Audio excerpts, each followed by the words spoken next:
Bienvenue sur le plateau d'Actu Environnement. Merci Nous pour votre sommes invitation. sur le salon Polytech Paris et je reçois Sophie Comte. Bonjour. Bonjour. Vous êtes coordinatrice du pôle information et connaissances à l'Office international de l'eau et vous avez lancé un réseau collaboratif autour des enjeux de macrodéchets plastiques dans les réseaux d'eau. Pourquoi ce réseau ? Eh bien, nous avons souhaité répondre à un appel à initiative de l'Agence de l'eau Loire-Bretagne qui souhaitait pouvoir répondre aux problématiques des collectivités qui avaient besoin de retour d'expérience.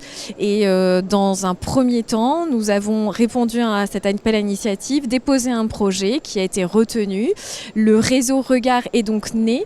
Pour construire les actions autour de ce réseau, nous avons mené une enquête sur les freins et leviers d'action de la lutte contre les macrodéchets dans les réseaux que rencontrent les collectivités. Et cette enquête montre très clairement que les collectivités ont besoin d'outils de sensibilisation, mais également de retour d'expérience, de pouvoir échanger aussi avec des acteurs de référence, des experts.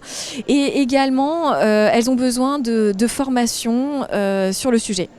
Alors du coup, concrètement, le réseau Regard va apporter tous ces outils aux collectivités intéressées et qui ont besoin d'informations de ce type ? Alors lorsque nous avons monté ce projet, nous avions déjà l'idée de répondre à ces besoins. L'enquête n'a fait que conforter en fait notre idée que les collectivités avaient besoin de soutien et aussi de discuter entre elles. C'est pourquoi ce réseau se veut un réseau d'échange où les collectivités qui ont de l'expérience font un retour auprès des collectivités qui souhaitent se lancer, mais également nous pouvons leur apporter le CEDRE et l'OIO, en fait sont partenaires de ce projet et peuvent apporter leur expertise auprès des collectivités qui se lancent et qui rencontrent des problématiques au fil de leur parcours de lutte contre les macrodéchets. Et puis nous pouvons les mettre en relation avec des experts scientifiques également. Donc c'est normalement l'idée, c'est bien de répondre à leurs besoins. Alors là, le réseau s'est lancé depuis maintenant quelques mois. Quels sont les premiers livrables ? Qu'est-ce que vous allez pouvoir montrer de ce travail, de ce premier travail ? Alors, parmi les livrables, nous avons déjà réfléchi à héberger un petit peu toute la connaissance et les documents de référence que nous allons fournir au fil des 3 ans de ce projet. Donc, une plateforme web a émergé sur cette fin d'année.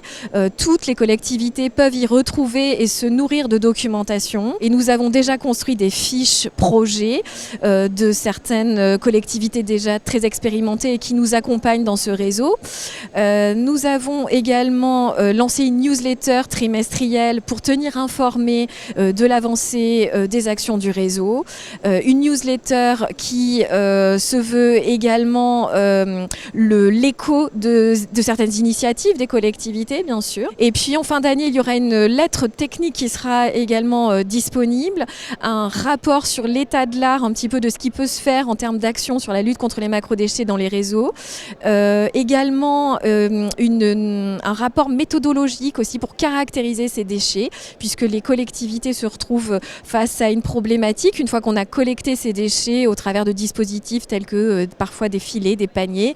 Eh bien, comment j'identifie ce que j'ai récupéré et je remonte à la source pour ensuite bien sûr sensibiliser. Et vous me faites penser au fait qu'elles ont remonté le souhait et le besoin d'avoir des outils de sensibilisation et nous allons organiser des journées techniques. La prochaine sera sur cette thématique de la sensibilisation.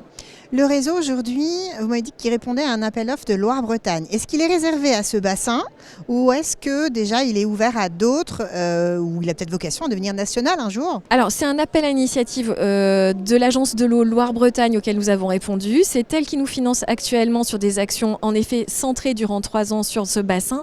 Mais nous souhaitons ardemment que ce projet et que ce réseau puisse s'étendre au périmètre national en effet. Vous recherchez Alors, du coup à l'enrichir. Donc si bien une sûr. collectivité est intéressée ou peut-être d'autres acteurs, comment vous souhaitez aujourd'hui, quel message vous voudriez faire passer à toutes celles et ceux qui s'intéressent à ce sujet ? Alors en effet, l'idée de ce réseau, il est collaboratif. Donc nous recherchons des collectivités qui peuvent faire des retours d'expérience, qui ont déjà mis en œuvre des actions de lutte contre les macrodéchets dans les réseaux. Nous recherchons également des collectivités qui sont en train de réfléchir à se lancer, qu'elles viennent à nous nous pour qu'on puisse peut-être leur simplifier ce parcours. Et puis également des collectivités qui se sont lancées et qui rencontrent des problématiques et que nous pouvons aider, accompagner au travers des outils que nous mettrons à disposition. Qu'elle soit sur le territoire Loire-Bretagne ou pas? Nous prioriserons en effet l'accompagnement, je reconnais, des collectivités sur le bassin Loire-Bretagne dans un premier temps, mais vous verrez sur la plateforme web que nous avons des collectivités de référence expertes qui sont en dehors du bassin, et bien entendu